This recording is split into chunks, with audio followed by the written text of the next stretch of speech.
Assalamualaikum warahmatullahi wabarakatuh. Waalaikumsalam warahmatullahi wabarakatuh.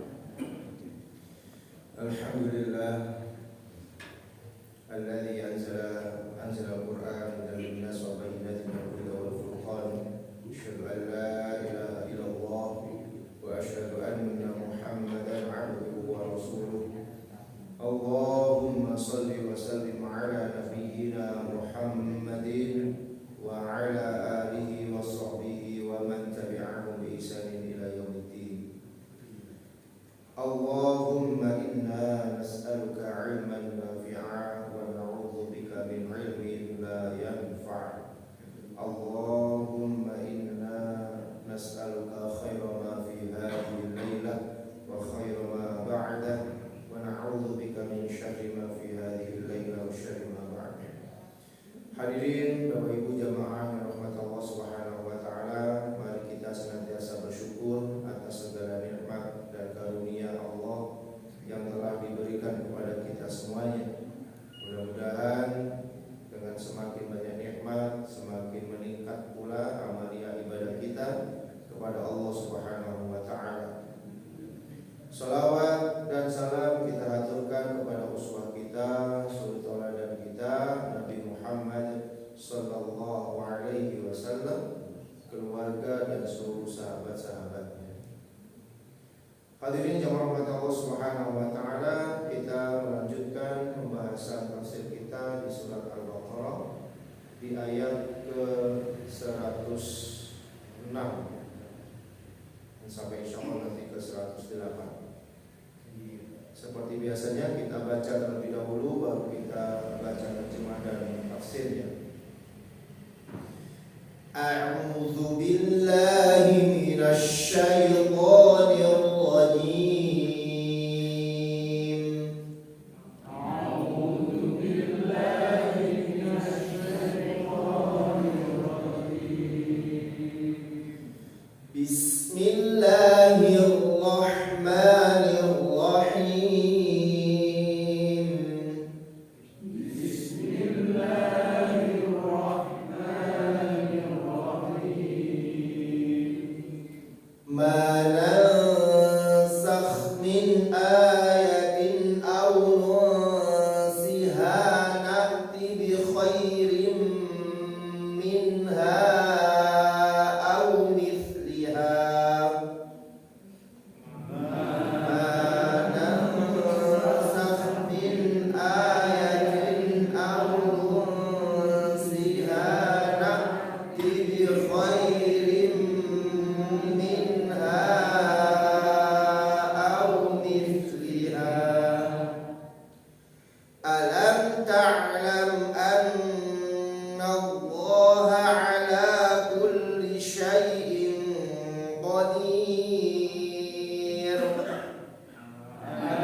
Wal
ayatin, apapun yang kami hapus dari ayat apapun yang kami hapus, au nunsiha, atau kami buat lupa, kami jadikan manusia itu lupa akan ayat tersebut, na'ti bi khairin minha, maka pasti kami akan mendatangkan yang lebih baik daripada itu, daripada ayat tersebut, au mithliha, atau kami datangkan yang semisal dengannya, yang sepadan dengannya. Alam ta'lam, tidakkah kamu mengetahui annallaha, bahwasanya Allah ala kulli syai'in qadir, berkuasa atas segala sesuatu. Hadirin jamaah rahmat Allah Subhanahu wa taala, ayat ini bercerita tentang nasakh dan mansukh, yaitu ayat yang ada yang dihapus oleh Allah Subhanahu wa taala, atau ada ayat yang memang sengaja oleh Allah Subhanahu wa taala dibuat lupa. Manusia itu dibuat lupa, sehingga kemudian diganti oleh Allah ayat tersebut dengan ayat yang lebih baik ataupun yang sepadan dengannya. Ada beberapa ayat-ayat di dalam Al-Quran jemaah rahmati Allah yang kemudian hukumnya itu dihapus oleh Allah, walaupun ayatnya tetap, tetapi hukumnya itu dirubah oleh Allah Subhanahu wa taala. Nah, ini mengandung hikmah bahwasanya demikianlah Allah di dalam mendidik umat manusia. Ketika Allah mengharamkan khamr, yang pada saat itu khamr menjadi minuman sehari-hari bagi orang-orang Quraisy, tentunya mereka akan merasa berat di saat mereka baru saja masuk Islam, kemudian diperintahkan untuk meninggalkan khamr. Maka tentu itu adalah sesuatu yang berat bagi mereka. Maka Allah Subhanahu wa taala membuat hukumnya menjadi berlapis. Di awal Allah Subhanahu wa taala tidak secara tegas mengharamkan khamr. Hanya saja Allah memberikan edukasi kepada para peminum khamr bahwasanya khamr itu memang ada faedahnya, ada manfaatnya, tetapi dosanya lebih besar dari manfaatnya. Artinya kerusakannya itu masih lebih besar daripada manfaatnya. Yas'alunaka 'anil khamri wal maisir qul fihima ithmun kabir wa manafi'u lin-nas. Mereka bertanya kepada Muhammad tentang khamr dan judi. Maka katakan pada keduanya itu terdapat dosa yang besar dan manfaat bagi manusia. Jadi khamr itu tetap ada manfaatnya jemaah Allah. Karena memang tidak ada sesuatu pun yang diciptakan oleh Allah di alam semesta ini yang sia-sia, tidak ada faedahnya, tidak ada. Semuanya ada manfaatnya. Bahkan termasuk benda-benda atau barang-barang atau hal-hal, hewan ataupun apapun itu yang diharamkan oleh Allah, itu tetap ada manfaatnya, ada faedahnya. Katakanlah apa yang diharamkan oleh Allah, babi misalnya, itu tetap ada manfaatnya. Tidak ada sesuatu pun yang sia-sia yang diciptakan oleh Allah. Ma khalaqta hadza batila, Rabbana ma khalaqta hadza batila. Wahai Tuhan kami, tidak ada yang batil, tidak ada yang sia-sia yang Kau ciptakan. Kalaupun hari ini kita mungkin masih belum menemukan faidah dari barang atau benda yang diciptakan oleh Allah Subhanahu wa taala, bukan berarti benda itu tidak ada manfaatnya. Hanya saja kita saja yang belum memahami manfaat daripada apa yang diciptakan oleh Allah Subhanahu wa taala. Maka jemaah rahmati Allah, ketika Allah mengharamkan pertama kali khamr, yang itu menjadi minuman tradisi bagi orang-orang Quraisy, Allah tidak langsung tegas mengharamkannya, karena itu akan menyulitkan bagi mereka dan merasa berat mereka. Maka Allah Subhanahu wa taala mengajak diskusi, ini ada edukasi di sini. Orang itu nggak bisa kalau melakukan perbuatan yang tadinya haram dan itu sudah menjadi kebiasaan bagi dirinya, kemudian stop langsung, biasanya sulit. Contoh kecil saja, Pak. Ada yang masih merokok di sini. Nah, kalau mau berhenti gimana? Bisa langsung? Pasti bertahap itu, ya, nggak bisa, sulit. Begitu pula dulu orang-orang Quraisy itu ya kayak orang merokok gitu, ketagihan minum khamr. Karena setiap hari mereka minumannya khamr. Sehingga kalau kemudian itu dilarang secara langsung, maka akan memberatkan mereka. Sehingga dibuatlah aturannya bahwasanya diajak diskusi dulu bahwa apa yang kamu minum itu memang ada manfaatnya. Wa ithmuhuma akbaru min naf'ihima, tapi kerusakannya masih lebih besar daripada manfaatnya. Nah, awalnya cuma segitu, ya. Kemudian sudah mulai kuat lagi keimanannya, diturunkan lagi oleh Allah Subhanahu wa taala firman Allah, wala taqrabus sholata wa antum sukara. Jangan kamu dekati waktu sholat, jangan kamu dekati sholat, ya, sedangkan kamu masih dalam keadaan mabuk. Sudah mulai dah. Berarti paling tidak mereka habis maghrib sampai isya nggak akan mabuk, Pak. Karena bentar lagi sudah mau isya. Itu hebatnya Allah itu, ya, memilih waktu. Bahkan asar ke maghrib pun mereka sudah tidak berani minum itu, karena khawatir, ya, kondisi mabuknya itu sampai masuk waktu maghrib. Udah panjang itu, sudah mulai asar, maghrib, isya, udah mereka nggak minum. Ya mungkin habis isya mereka masih minum-minum lagi, tapi sudah lumayan. Sampai akhirnya kemudian mereka betul-betul sudah kuat keimanannya, maka Allah kemudian menurunkan ayatnya dengan tegas, innamal khamru wal maisir wal ansab wal azlam rijsun min amali syaitan fajtanibu. Ya, khamr dan seterusnya itu tadi merupakan perbuatan setan, maka tinggalkan dia. Pada saat itu kemudian karena iman mereka sudah kuat, ya rahmatnya Allah, maka botol-botol minuman mereka itu dibanting ke tanah sehingga kemudian Madinah pada saat itu banjir arak pada saat itu. Ya, Masya Allah, luar biasa. Itu edukasi namanya, Pak. Itu yang namanya mansukh itu ya seperti itu. Menghapus hukum yang pertama, kemudian hukum yang pertama ini tidak bisa dipakai lagi gitu loh. Jangan kemudian kalau hari ini ada orang mabuk, misalnya ada orang yang masih minuman khamr, kemudian kita masih menggunakan, oh gak apa-apa minum khamr itu. Toh di dalam Al-Quran kan ada firmannya bahwasanya minuman khamr itu memang banyak khasiatnya, tapi memang banyak juga mudaratnya. Ini ayat sudah dimansuh namanya. Ini ayat sudah dihapus. Cuma ayatnya masih tetap supaya manusia ini mendapatkan pelajaran di situ. Ini untuk tahapan bagi orang-orang yang ingin meninggalkan maksiat, diberikan caranya oleh Allah Subhanahu wa taala. Tetapi ayat ini kemudian tidak boleh dipakai dalil lagi hari ini. Ya, misalnya ada orang yang mabuk, misalnya enggak apa-apa. Di dalam Al-Quran itu enggak dilarang mabuk itu. Hanya saja manfaatnya mudaratnya lebih banyak daripada manfaatnya misalnya. Tidak bisa. Ini hanya bisa jadikan pelajaran.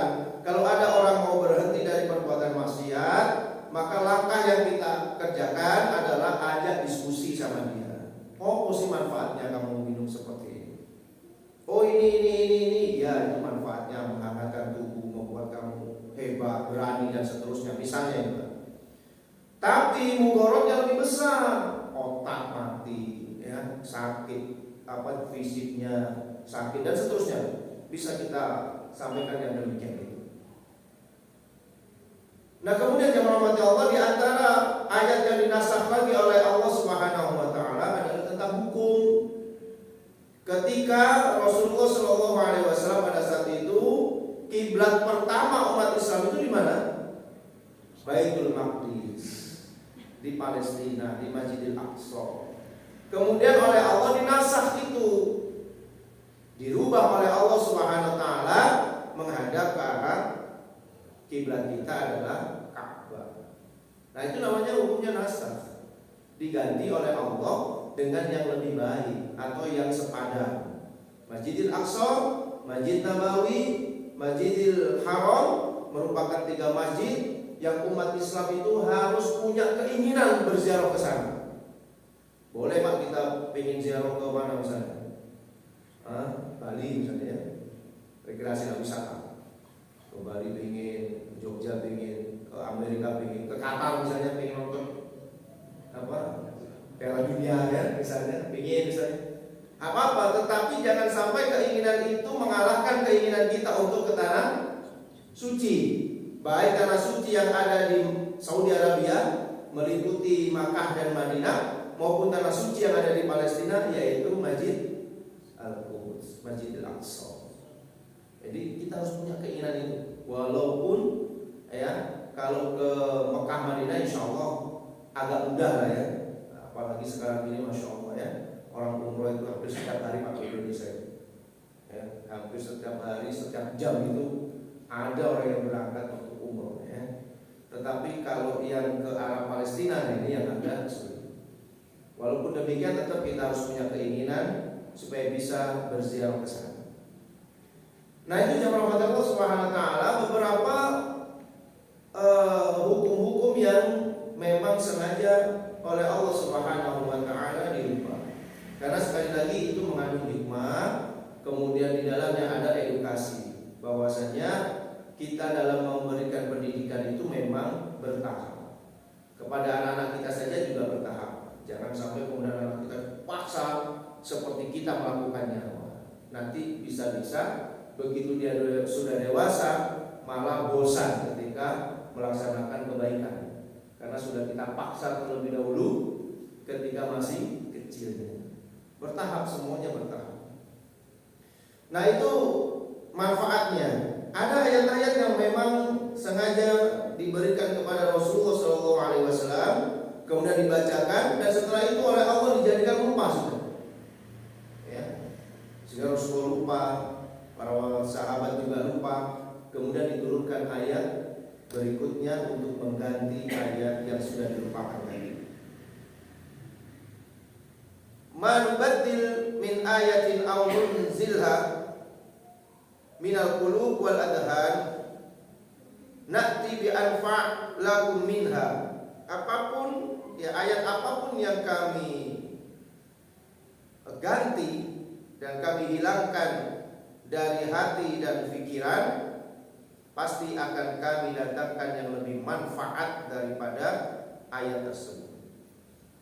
Au na'ti bimithliha, atau kami datangkan yang semisalnya, fit taklifi wa thawab, ya, dalam beban syariat dan pahala-pahala. Jadi walaupun ayat itu sudah diganti, misalnya dulunya menghadap ke arah Masjidil Aqsa, kemudian dirubah menjadi ke arah Masjidil Haram ya, atau ke Mekah, maka ini juga diberikan oleh Allah Subhanahu wa taala yang lebih baik. Karena pada saat itu ketika Rasulullah itu menghadapnya ke arah ke arah Masjidil Aqsa, orang-orang Yahudi itu mencemooh Rasulullah. Ya, mereka mencemooh Muhammad itu. Ya, dia tidak setuju dengan agama kita, tapi ternyata dia dan pengikutnya sendiri beribadah berkiblat dengan kiblat kita. Diejek oleh Rasulullah sampai Rasulullah betul-betul berdoa kepada Allah Subhanahu wa taala. Maka kemudian turunlah ayat fawalli wajhaka syatral masjidil haram. Kalau gitu sekarang putar balik ya kiblatmu untuk menghadap ke Masjidil Haram. Nah, itu maka Allah Subhanahu wa taala menggantinya dengan yang lebih baik.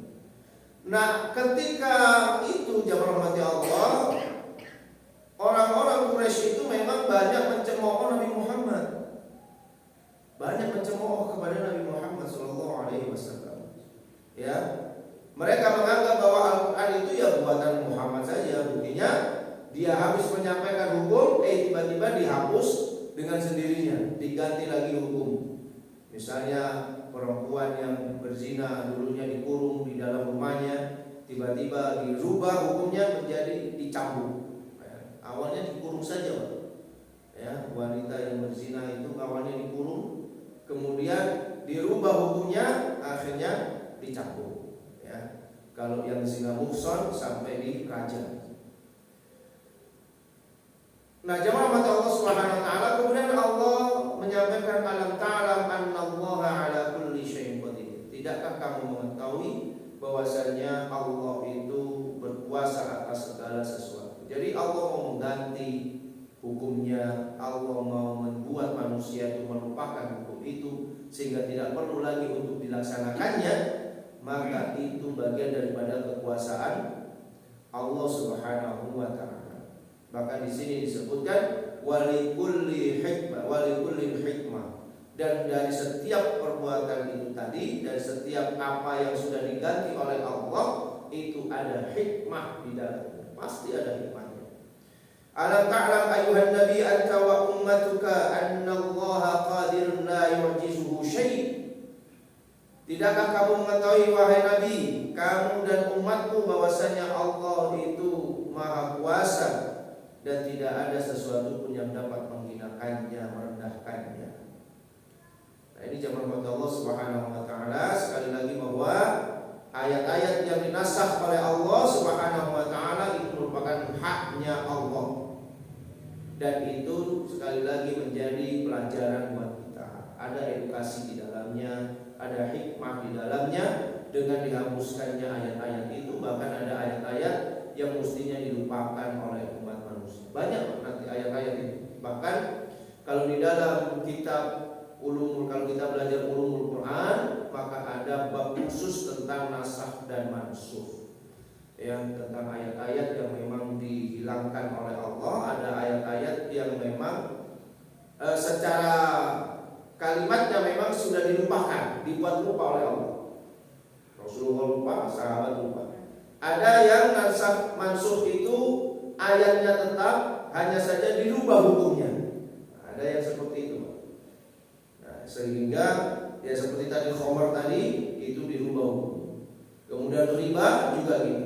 Ya, sampai ayatnya masih ada tapi hukumnya nanti yang kemudian dirubah oleh Allah Subhanahu wa taala. Nanti banyak sekali. Walaupun ada beberapa ulama yang tidak sependapat, ya, tidak sependapat tentang adanya nasakh dan mansukh. Allah tidak mungkin menasakh, mengganti hukumnya sendiri. Ada ulama yang tidak menyetujui.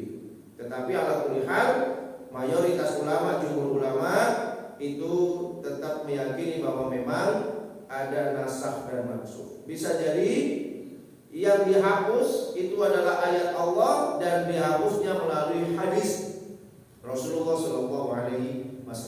Ada, atau ada ayat yang dihapus dengan ayat yang lainnya. Ya. Maka ini ada ilmunya tersendiri tentang nasakh dan mansukh. Kemudian hadirin yang rahmat Allah Subhanahu wa taala, dilanjutkan ayat ini, alam ta'lam annallaha lahu mulkus samawati wal ardh.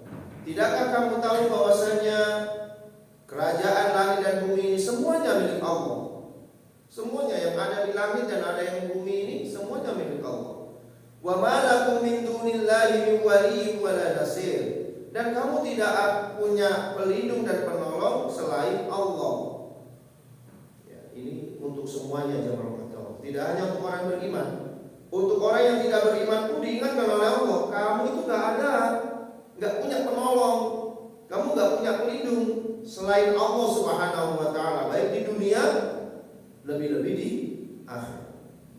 Di sini Allah Subhanahu wa taala menunjukkan kekuasaannya, ya, karena ini berkaitan dengan satu peristiwa yang sangat luar biasa. Karena ayat kemudian dinasakh, dihapus oleh Allah Subhanahu wa taala dan diganti ayat berikutnya. Ya, itu kalau tidak tebal keimanannya, banyak yang tidak beriman akhirnya. Apalagi banyak provokatornya. Mereka yang sedari awal mengatakan bahwa Al-Quran itu adalah bikinan Muhammad, seolah-olah mereka mendapatkan angin segar dengan adanya nasakh dan mansukh itu. Seolah-olah mereka mendapatkan dukungan yang kuat bahwasanya anggapan mereka selama ini benar. Buktinya Nabi Muhammad sendiri beberapa kali merubah hukum-hukum itu yang katanya itu memang dirubah oleh Allah Subhanahu wa taala antara ayat satu dengan ayat yang lainnya.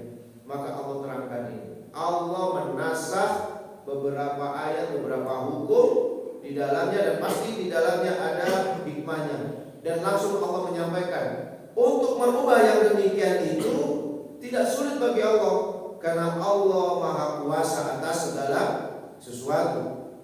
Bahkan Allah Subhanahu wa taala lah yang memiliki seluruh yang ada di langit dan ada di bumi. Dan juga Allah menegaskan bahwa manusia tidak akan mendapatkan pelindung dan penolong kecuali pertolongan itu hanya kepada Allah Subhanahu wa taala.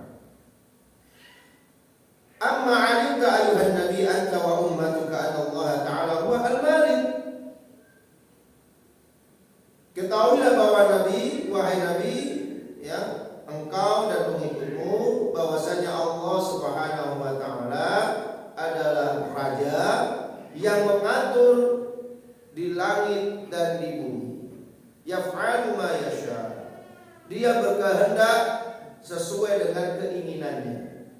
Allah berkehendak dengan keinginannya. Allah mau menasakh, Allah mau menghapus ayat-ayatnya, Allah mau menghapus firman-Nya, atau Allah mau mengganti firman-Nya dengan firman yang lain, itu adalah haknya Allah.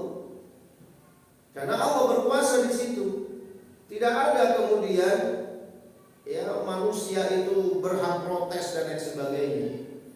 Maka ini juga menjadi ujian keimanan para sahabat pada saat itu jemaah Allah. Dengan adanya ayat-ayat yang dihapus, dengan adanya ayat-ayat yang diganti oleh Allah Azza wa Jalla, ini menjadi ujian bagi orang-orang yang beriman. Kalau mereka tidak tebal keimanannya, maka mereka akan ikut provokator, ya, mengikuti provokasi yang dilakukan oleh orang-orang Yahudi dan orang-orang Quraisy pada saat itu. Nah, hadirin yang dirahmati Allah Subhanahu wa taala, kemudian wa yahkumu ma yurid, dan Allah itu berhukum dengan apa yang Dia inginkan. Allah membuat hukum itu ya sesuai dengan keinginan Allah Subhanahu wa taala. Maka sebenarnya jemaah rahmati Allah, Islam ini kan memang agama yang diciptakan oleh Allah untuk umat manusia. Jadi salah anggapan seseorang yang mengatakan bahwa Islam itu adalah agama asing yang datang ke negeri kita. Itu salah besar. Dianggapnya bahwa Islam itu adalah agamanya orang Arab yang kemudian disebarkan untuk ya orang-orang yang di luar Arab. Sehingga begitu masuk ke tanah kita, ke Nusantara, dianggap ini termasuk agama-agama asing. Ya, karena orang Nusantara sendiri memiliki agama dan kepercayaan masing-masing. Bukankah dulu sebelum Islam datang ke sini, orang Jawa sudah punya agamanya masing-masing kan? Mereka meyakini animisme, dinamisme, dan macam-macam. Ya, orang-orang Batak punya sendiri, orang Dayak punya sendiri, dan seterusnya. Nah, ketika Islam datang ke sini, itu dianggap sebagai agama asing. Padahal yang rahmati Allah, nih bumi siapa yang nyiptakan? Allah juga. Manusianya siapa yang nyiptakan? Allah juga. Kemudian Allah menurunkan aturan berupa Islam. Masa Islam dianggap sebagai agama asing? Ya enggak lah. Islam itu dimanapun saja berada, itu menjadi agama pribumi, Pak. Ya, karena memang sebenarnya kewajiban bagi umat manusia di seluruh muka bumi ini adalah berhukum dengan hukumnya Allah. Artinya mereka masuk ke dalam agama Islam, itu kewajibannya. Jadi bukan Islam itu menjadi agama transinternasional ya, yang kemudian didatangkan dari agama negara lain, bukan. Jadi salah besar kalau kemudian orang beranggapan bahwa Islam itu adalah agamanya orang Arab. Sampai mohon maaf beberapa waktu yang lalu ya, ada yang mengatakan Tuhan kita kan bukan orang Arab ya. Ini naudzubillah min dzalik ini. Ya, dari dulu memang Tuhan kita bukan orang, Pak. Tuhan kita itu Allah, bukan orang ya. Mau orang Arab kayak mau orang India ya bukan orang. Tuhan kita itu Allah. Ya kalau orang-orang di luar agama kita menganggap orang manusia menjadi Tuhan, itu ya hak dia. Tapi kalau kita itu tidak seperti itu. Ya. Maka Allah Subhanahu wa taala menyebutkan di sini, Allah itu yang memiliki semua yang ada di langit dan di bumi. Maka apapun yang ada di bumi dan ada di langit itu sebenarnya milik Allah. Maka kalau Allah menurunkan aturan, itu bukan aturan yang asing bagi manusia sebenarnya.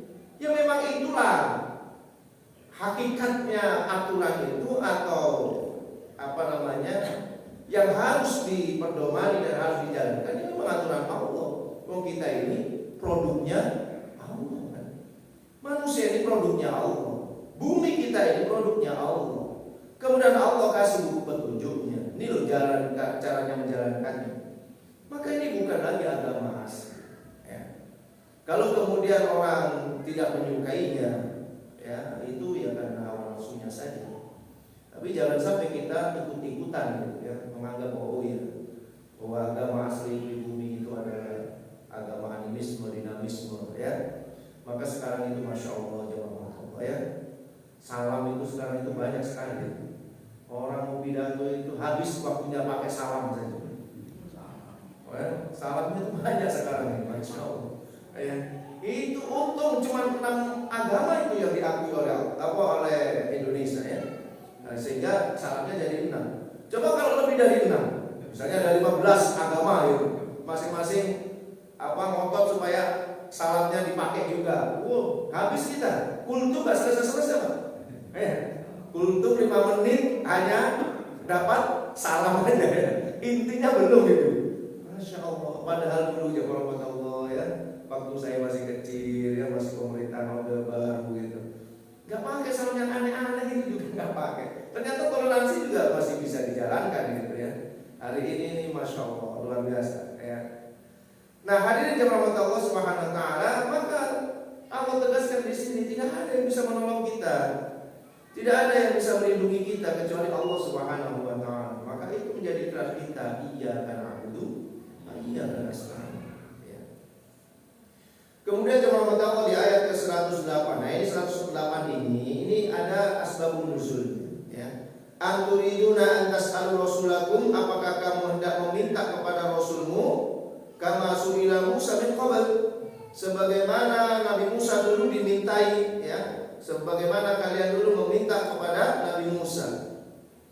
Wa may yatabaddalil kufra bil iman, barang siapa yang mengganti kekufuran dengan iman, faqad dhalla sawa'as sabil, maka sungguh dia telah menempuh jalan yang sangat sesat. Ya.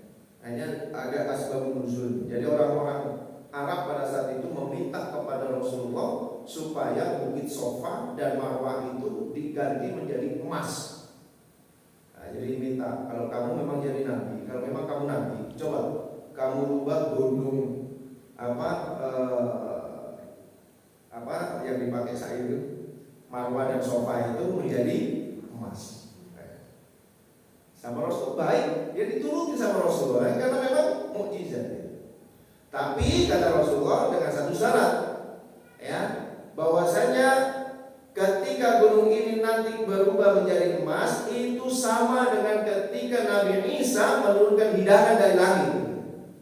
Maka ketika diturunkan hidangan dari langit, kamu harus beriman kepada Allah Subhanahu wa taala. Kalau tidak, awas, dapat bahaya, ngeri sendiri, Pak. Hanya enggak usah. Enggak jadi deh katanya. Ya.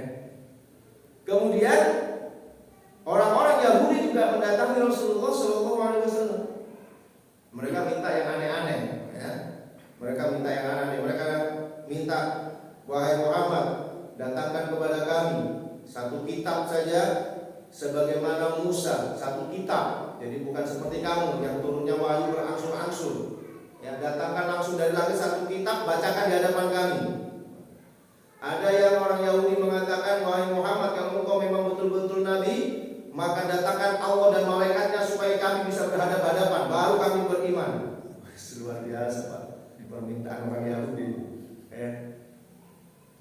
Ya semuanya itu kata kemudian turunlah ayat ini, aturiduna an tas'alu rasulakum kama su'ila Musa min qabl. Kalaupun mereka itu diturutin, enggak juga beriman. Buktinya sudah ada. Ayat-ayat sebelumnya kan kita sudah belajar. Mereka sudah dikasih makanan langsung dari langit, manna dan salwa, enggak beriman. Mereka sudah dibuatkan jalan, ya, melihat secara langsung lautan terbelah, kemudian muncul jalan kering sehingga mereka bisa melewati, enggak juga beriman. Mereka bahkan meminta bisa berkomunikasi dengan Allah sampai mereka diwafatkan oleh Allah, dibangunkan satu persatu supaya mereka melihat bagaimana cara Allah membangkitkan orang yang sudah mati. Enggak juga beriman. Ya percuma saja gitu loh. Memang orang Yahudi kayak gitu Pak sifatnya. Jadi kalau mereka minta supaya kita perdamaian, dikasih, enggak damai juga dia. Ya, pasti dilanggar juga.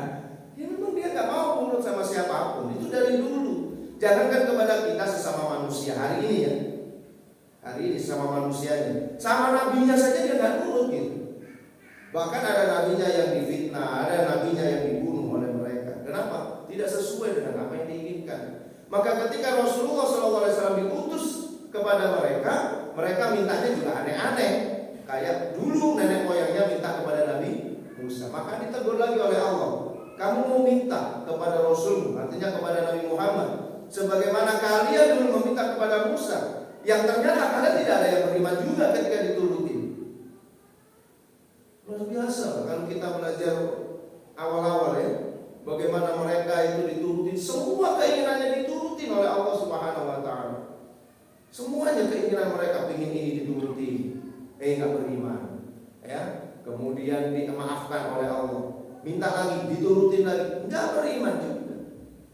Ya. Makanya jamaah Allah Subhanahu wa taala, begitulah memang kebiasaan orang Yahudi.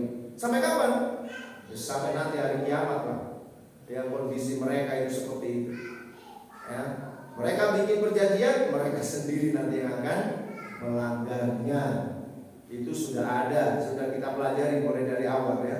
Mereka yang berjanji sendiri, mereka yang melanggar sendiri. Ya. Nah, nanti kemudian kesalahan itu ditimpakan kepada orang lain. Nauzubillah min dzalik. Maka Allah Subhanahu wa taala kemudian menyampaikan, wa may yatabaddalil kufra bil iman, barang siapa yang menukar kekufuran dengan keimanan, faqad dhalla sawa'a sabil. Sungguh dia telah menempuh perjalanan yang sangat sesat. Padahal jemaah rahmat Allah, sebenarnya mereka itu sudah tahu kalau Nabi Muhammad itu betul-betul nabi. Tahu mereka. Di dalam kitab mereka sudah ada, di dalam kitab Injil ada, di dalam kitab Taurat ada.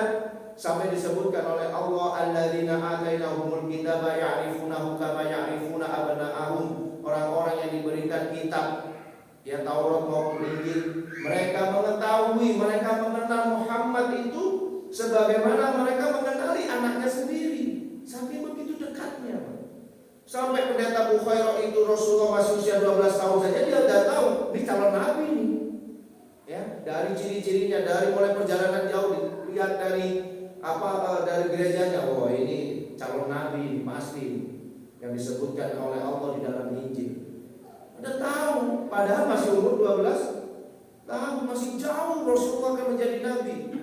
Bahkan kemudian yang buta saja, ya, yang buta saja itu juga sudah tahu bahwa nabi itu juga atau Muhammad itu adalah seorang nabi. Semua ciri-cirinya ada di dalam kitab Injil maupun dalam kitab Taurat. Bahkan orang Yahudi sendiri itu paham bahwa mereka itu ya tahu bahwa Nabi Muhammad itu memang betul-betul nabi. Hanya saja kedengkian yang ada pada diri mereka. Karena mereka berharap Nabi akhir zaman itu turun dari Bani Israel, ternyata Nabi Muhammad justru turun dari Bani Ismail, yang pada saat itu orang Israel lagi bersengketa dengan orang Arab. Sampai orang Israel mengatakan, nanti kalau Nabi kami turun, kami akan memerangi kalian bersama Nabi kami. Ya, maksudnya memerangi orang Arab bersama Nabi kami. Ternyata Nabinya justru turun di orang Arab. Ya, apa nggak kecelik itu namanya. Nah, Bencinya luar biasa sampai hari ini, Pak. Bencinya terhadap orang Arab itu sampai hari ini. Ya. Makanya disebarkanlah bahwa Arab itu ini dan seterusnya. Ya. Dan itu sebenarnya untuk menjauhkan Islam juga. Jadi jemaah Allah Subhanahu wa taala, itu kebencian orang-orang ya kepada Nabi Muhammad SAW.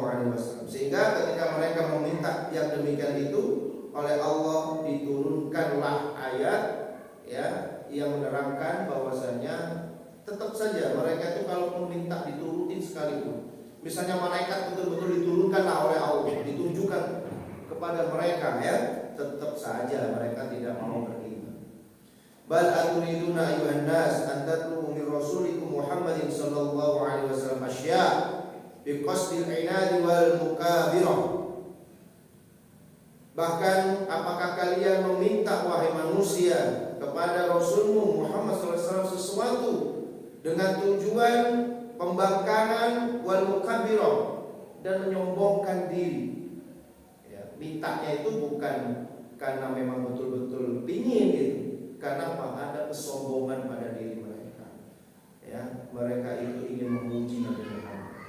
Bukankah orang-orang kafir, orang-orang Quraisy pada saat itu juga sudah ditunjukkan betapa Rasulullah juga menunjukkan mukjizatnya. Rasulullah membelah bulan, mereka ingin melihat bulan itu bisa nggak dibelah oleh Muhammad. Gampang sama Nabi Muhammad dibelah, dipisah oleh Nabi Muhammad, disatukan lagi, tapi tetap tidak mau beriman. Maka jemaah Allah, ini alasannya kenapa Nabi Muhammad itu mukjizat-mukjizatnya tidak pernah disampaikan di dalam Al-Quran. Kenapa Nabi Muhammad itu mukjizat-mukjizatnya tidak terlalu disampaikan oleh Allah? Karena Rasulullah berdakwahnya bukan melalui mukjizat, berbeda dengan nabi-nabi yang lainnya. Nabi-nabi yang lainnya itu berdakwah melakukan mukjizat-mukjizat dulu. Nabi Musa tongkatnya dilempar jadi ular, orang beriman. Nabi Musa pokoknya dengan mukjizat-mukjizat dulu. Rasulullah nggak pakai mukjizat. Yang dipakai oleh Rasulullah apa? Akhlak yang dipakai oleh Rasulullah. Sehingga orang tertarik dengan dengan Islam itu karena melihat akhlak Rasulullah. Orang tertarik kepada Rasulullah, kepada Islam karena melihat akhlaknya para sahabat. Kemudian keteladanan Rasulullah itu. Makanya yang disebutkan dalam makanya gitu-gitu aja. Sementara Al-Qur'an sendiri itulah yang menjadi mukjizat. Dan mukjizat terbesar di antara mukjizat para nabi-nabi yang lainnya adalah Al-Quran. Karena mukjizat yang dimiliki oleh para nabi hanya bisa dinikmati oleh nabinya sendiri dan orang-orang yang hidup sezaman dengan nabi itu sendiri. Setelahnya hanya mendapatkan cerita saja. Ya. Sedangkan Rasulullah dengan Al-Qurannya, Al-Quran ini bisa dinikmati oleh sahabat yang hidup di zamannya Nabi Muhammad. Sampai hari ini kita bisa menikmati betapa Al-Quran itu memang sebuah mukjizat dari Allah Subhanahu wa taala. Jadi itu jawabannya jemaah Allah. Kenapa kok Allah tidak pernah menunjukkan mukjizat Muhammad? Apakah Nabi Muhammad itu bukan nabi? Kan semua nabi itu kan disebutkan mukjizatnya. Nabi Isa disebutkan mukjizatnya, Nabi Musa disebutkan, semuanya di dalam Al-Quran disebutkan. Nabi Nuh, Nabi Hud, semuanya disebutkan oleh Allah. Nabi Sulaiman, ya disebutkan semuanya. Tapi Nabi Muhammad tidak pernah disebutkan mukjizatnya dalam Al-Quran. Karena satu, Nabi Muhammad itu berdakwah di dalam mengajak orang lain tidak mengandalkan mukjizat. Nah sudah nggak butuh, masanya sudah nggak